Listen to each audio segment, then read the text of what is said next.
Hello everyone, welcome back. Today we are going to do the chapter 9 of class 6, that is Traders, Kings and Pilgrims. Now let's begin with the question, how do we actually know about ancient trade and traders? Archaeology gives us some strong clues. In the previous chapter, we read about northern black polished ware, a fine shiny pottery mostly used for making bowls and plates. Now imagine, this pottery has been found in many archaeological sites across India. But how did it travel so far? That tells us about something, that is, there were traders who carried these goods from one place to another. So trade existed even thousands of years ago. But South India is a land of gold, pepper and precious stones. Okay. Pepper was so valuable that Romans called it black gold. Can you imagine? In the Roman Empire, pepper was as precious as gold. Traders from India took pepper and other luxury goods to Rome by sea routes and land routes. In return, Roman gold coins came to India. Archaeologists have found many of them in southern regions, clear proof that active trade existed between India and Rome.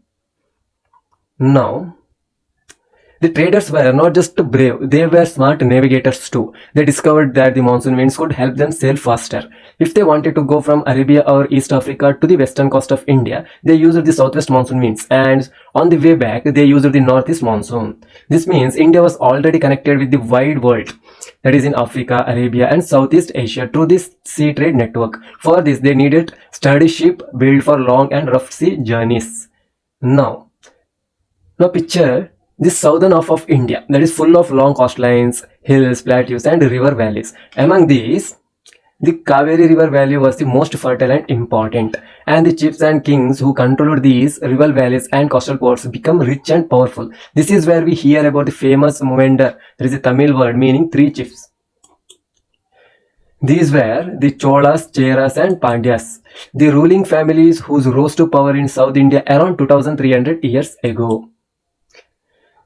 Now, each of these three dynasties had two main centers of power, one inland and one on the coast. Among their cities, Puhar, the port city of the Cholas, and Madurai, the capital of Pandyas, and become major centers of trade and culture. Interestingly, these chiefs didn't collect regular taxes like modern governments. Instead, they received gifts and tributes from the people and nearby regions. They also led military expeditions and collected war booty and wealth from conquered areas. And distribution of the wealth, the kings kept a part of this wealth for themselves and distributed the rest among their supporters, soldiers and poets. The Sangam poems, one of the earliest Tamil literary collections, mention many such kings and poets often wrote in praise of these rulers and received rewards like gold, jewels, horses, elephants, chariots and fine clothes. So you see, literature helps us understand how trade, war and culture were linked in those times. And about 200 years later, another powerful dynasty rose in western India, that is the Satavahanas. Their most famous ruler was Gautamiputra Satakarni, who know about him from an inscription written by his mother Gautami Balashri, one of the earliest example of royal record by a queen mother. The Satavahana called themselves Lord of Dakshinapata, meaning the rulers of route to the south. The word Dakshinapata also came to represent the whole southern region of India. The Gautamiputra sent his army to the eastern, western and southern coast, because controlling the coast means controlling the trade routes, and whoever controlled the trade controlled the wealth. Okay, now move on to story of the Silk Routes. Now we move beyond India to one of the most fascinating networks in the world, that is Silk Route. Silk has always been a symbol of luxury. It's soft, shiny and beautiful, and for thousands of years it was the most desired fabric in the world. But making silk isn't easy. The process starts with the tiny silkworm cocoons, and raw silk is extracted, spun into thread and then woven into cloth, a skill first discovered in China nearly 7,000 years ago. For a long time, China kept the method of silk making a secret, but as Chinese traders and travelers moved westward on the foot, horseback and camel caravans, they carried silk with them. The routes they followed became famous as Silk Route. Now, Chinese rulers even sent silk as gift to kings in Iran and West Asia, and from there it traveled further to Rome. And about 2000 years ago, wearing silk became a fashion statement among the Roman elite. But silk was extremely expensive because it had to travel thousands of kilometers across desert and mountains. Along the way, local rulers charged taxes and tribute from traders who passed through their lands. That's why some kings tried to control portion of Silk Route to benefit from this trade wealth. Now, the most famous among them were the Kushanas, who ruled over Central Asia and Northwest India around 2000 years ago. Their two major centers of power were Peshawar and Madura, and also Takshila was also part of their empire. A branch of the Silk Road passed through their territory from Central Asia to the seaports at the mouth of the Indus River, from where silk was shipped westward to Rome.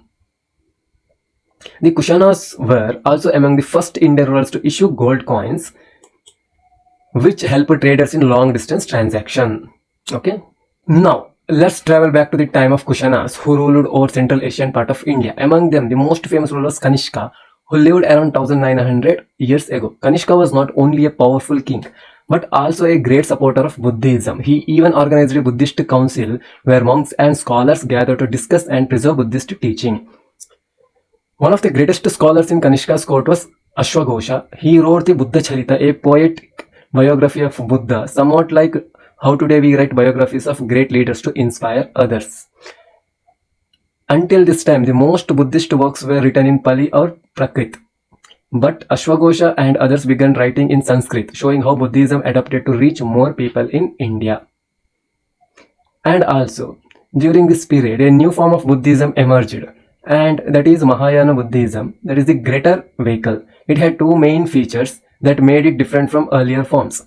First one is statue of Buddha. Earlier, Buddha's presence was shown symbolically through the peepal tree and footprints or the wheel of Dharma. But now statue and images of Buddha were made. Many were crafted in Mathura and Takshila. This change made it easier for common people to connect emotionally with Buddha. And second one is belief in Bodhisattvas. Bodhisattvas were enlightened beings who choose not to live the world. Instead, they stayed behind to help others attain enlightenment. And this idea reflected compassion, the belief that helping others is also a path to salvation. The worship of Bodhisattva became popular across Central Asia, China, and Korea and Japan, and leading to Buddhism global spread. Now, meanwhile in Western and Southern India, Buddhism also spread widely. Monks needed peaceful places to meditate and live, so rock-cut caves were built in the hills. And you might heard of the Ajanta and Ellora caves. These are great examples of such monasteries. Some caves were commissioned by kings and queens, others by merchants and farmers. They were often located near passes in the Western Ghats because these routes connected coastal ports with cities in Deccan. So, traders traveling through these routes could stop, rest and donate to the monasteries. This shows how trade and religion supported each other. The traders helped spread Buddhism and monks offered them blessings and hospitality. And also, Buddhism didn't stop within India's borders. It spread southward and eastward to Sri Lanka, Myanmar, and Thailand, Indonesia, and other parts of Southeast Asia. These regions mostly followed the older form of Buddhism that is called Theravada Buddhism. That is the teaching of elders. It emphasized meditation, discipline, and original teachings of Buddha. So while Mahayana spread northward through Central and East Asia, Theravada spread southward through Sri Lanka and Southeast Asia. Now, imagine ancient traders moving in caravans across the desert and seas. They weren't alone. Pilgrims, devoted travelers, often accompanied them and visiting holy sites and monasteries. The most famous of these were Chinese Buddhist pilgrims who came to India. That is Faxian about 1600 years ago, and Huansang about 1400 years ago, and Yijing around 50 years after Xuanzang. Why they came? These travelers wanted to see the places connected to Buddha's life like Lumbini, Bodh Gaya, Sarnath, Kushinagar, and to study in the great monasteries of India, such as Nalanda and Vikramashila. They risked their lives crossing dangerous mountains, deserts, and seas, often taking years to reach India. Each of them wrote detailed travel account describing India's society, religion, and education of their time. Okay,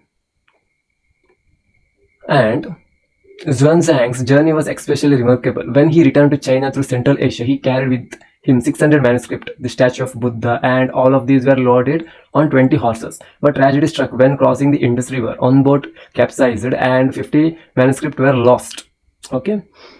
Now, beginning of Bhakti. While Buddhism and Jainism spread widely, another spiritual movement began growing within Hinduism, that is Bhakti movement. Around this period, the worship of certain deities like Shiva, Vishnu, goddesses such as Durga became central in Indian life. The word Bhakti simply means devotion. It's about forming a personal connections with the chosen deity with love and faith, not just through rituals or sacrifices. And the idea of Bhakti is clearly expressed in the Bhagavad Gita, a part of Mahabharata.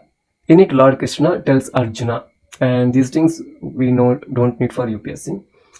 So we can skip. And in the conclusion,